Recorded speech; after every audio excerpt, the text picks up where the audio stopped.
말씀의 내용을 보면 암몬 왕 나하스가 죽고 그 아들 한운이 이제 장례를 치르게 되어졌을 때 다윗은 오래전에 나하스에게 어떤 은혜를 호의를 받았다라고 이렇게 말씀을 해주고 있습니다. 그 호의를 받은 것에 다윗도 한운에게 그 아들에게 호의를 베풀고자 또 어떤 장례에 조문하고자 사절단을 보내서 이제 그 아버지 나하스를 문상하게 하였지만 암몬의 그 신하들이 한운에게 나와서 이야기하기를 다윗이 정탐꾼을 보내서 바로 정탐한 것이지 이것은 결코 어떤 나하스의 은혜를 입어서 어떤 조문 사절단을 보낸 것은 분명 아니다. 이 나라를 무너뜨리기 위함이고 정탐하기 위해서 바로 이 사람들을 보낸 것이다. 그 말을 들었던 한운이 이제 다윗이 보낸 사절단의 그 수염을 다 깎고 오늘 말씀 4절에서 보니까 그 옷에 의복을 찢어서 볼기까지 다 드러나게 수치를 모욕감을 주었다라고 이렇게 말씀을 해주고 있습니다.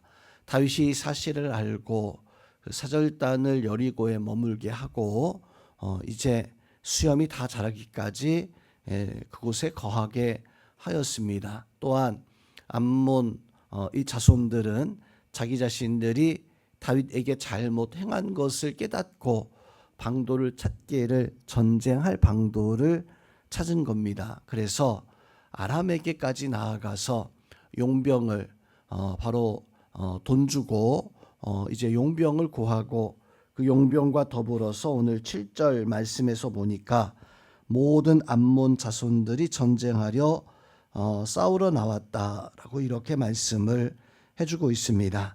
오늘 말씀에서 등장하는 사건 또 오늘 말씀에 나오는 인물들에 대해서 살펴보면 먼저 이제 나하스는 이제 다윗에게 어떤 호의를 베풀었다라고 이렇게 말씀을 해주고 있습니다. 자, 이것은 다윗이 전승에서 보면 성경에서는 나하스가 다윗에게 어떤 호의를 베풀었는가라고 하는 것에 대해서는 정확하게 말씀을 해주고 있지 않아요. 다만 이스라엘 전승에서 보면 이 숨겨진 어떤 역사들에서 보면 이 나하스는 다윗이 사울 왕을 피해서 도망칠 때 오늘 말씀은 호의를 베풀었다라고 이렇게 말씀을 해주고 있습니다. 사무엘서의 말씀에서 보면 다윗이 이 나하스에게 어떤 은총을 받았기 때문에 이 장례식에 다시 그 조문을 보냈다라고 이렇게 말씀을 해주고 있습니다.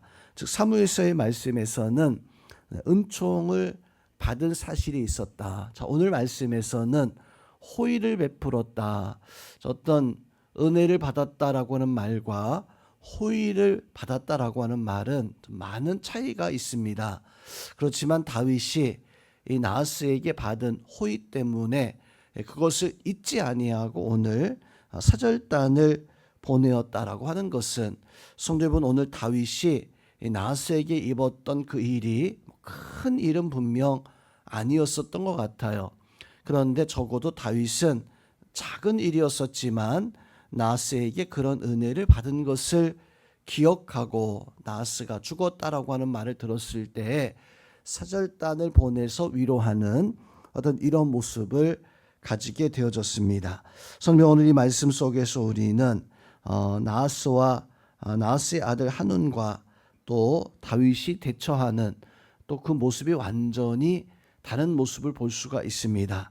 우리는 어떤 누구에겐가 은혜를 받는 것을 참 감사하게 여기는 그런 어떤 마음을 분명 가지고 있을 것입니다. 사람들의 관계에서 여러 관계가 있겠지만 누군가가 나에게 어떤 좋은 어떤 영향을 주고 내가 어려울 때 어떤 좋은 일을 그것이 큰 일이 아니다라고 할지라도 그런 어떤 일을 받게 되어지면 그것을 은혜를 입었다라고 생각하게 되어지고, 또 우리는 은혜 갚는 일들을 분명 하는 그런 마음의 심성들을 분명 사람들은 가지고 있습니다. 악한 자라고 할지라도 은혜를 입으면 그것을 원수로 그렇게 갚지 않는 것이 보통 사람들의 마음이 아닌가. 자, 그런데 오늘 다윗이 그렇게 나하스에게 분명 호의를 받았기 때문에 오늘 나하스에게 그 죽음 앞에 이제 나가서 조문 사절단을 보내게 되어졌지만, 다만 그 나하스의 아들 한우는 이게 다윗이 이렇게 사절단을 보낼 만한 일이었었는가. 아마도 이 한운과 암몬 사람들은 다윗과 나하스에 있었던 그 일을 분명히 잘 알고 있었을 것입니다. 그러하였기에 이것은 사절단을 보낼 만한 일이 아니라 이건 분명 정탐이다. 이것은 분명 우리나라를 엿보기 위해서 온 것이다. 당연히 그렇게 생각할 만했습니다. 오늘 말씀 속에서 우리는 어떤 은혜와 어떤 역사를 볼 수가 있습니까? 사람과 사람의 관계에서는 어떤 일을 베풀었을 때 그 일에 대해서 계산하고 따질 수밖에 없는 것이 사람과 사람의 관계인 것 같아요. 그래서 계산해서 따져보았을 때 이것은 적절하다. 이것은 나에게 손해가 되지 않는다. 또 어떤 경우에는 따져보았을 때 이것은 어찌 보면 나한테 해가 될 만한 그런 일이다. 결코 이것이 좋은 일이 아니다. 사람의 관계는 이렇게 계산적으로 관계할 수밖에 없는 것이 사람의 관계인 것 같아요. 그런데 하나님께서 우리에게 베풀어 주신 그런 은혜를 생각하면은 성도 여러분, 우리는 하나님 앞에 어떤 놀라운 은혜를 받고도 우리는 그 은혜 앞에 감사하고 그 은혜 앞에 보답할 수 있는 그런 역사를 가져야 되는데, 마치 오늘 우리는 한운처럼 암몬 사람들처럼 은혜를 받고도 그것에 대해서 내가 감사하지 못하는, 오히려 오늘 암몬 사람들이 어떻게 행합니까?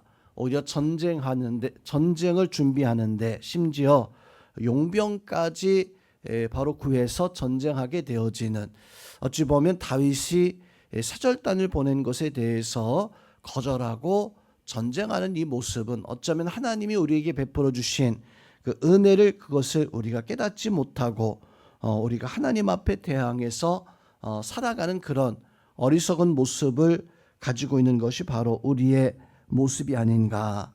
성도 여러분, 하나님은 우리의 마음의 중심까지 다 알고 계시는 하나님이십니다.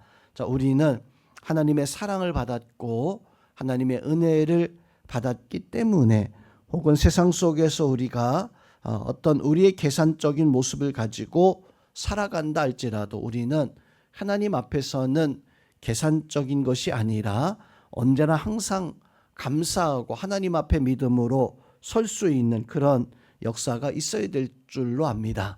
자, 오늘 말씀 속에서는 어떤 교훈을 얻을 수 있습니까?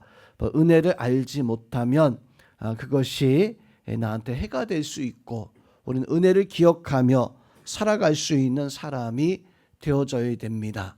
다윗은 은혜를 기억하고 그 은혜를 갚는 어떤 그런 모습을 가지고 있었지만, 한우는 그것을 깨닫지 못하고 오히려 바로 호의를 베푸는 것을 깨닫지 못하고 전쟁하는 그 모습은 어찌 보면 어리석은 인간의 모습을 볼 수가 있습니다. 자, 오늘 말씀 속에서 하나님은 우리에게 은혜를, 하나님은 우리에게 사랑을 베푸시는 하나님이십니다. 그 하나님 앞에 우리는 당연히 감사하고, 그 하나님 앞에 우리는 온전히 십자가의 그 사랑, 십자가의 그 역사를 보고 그 하나님 앞에 온전히 영광 돌릴 수 있는 이런 삶을 살아갈 수 있는 우리 성도님들이 다 되어질 수 있기를 우리 주님의 이름으로 축원드립니다.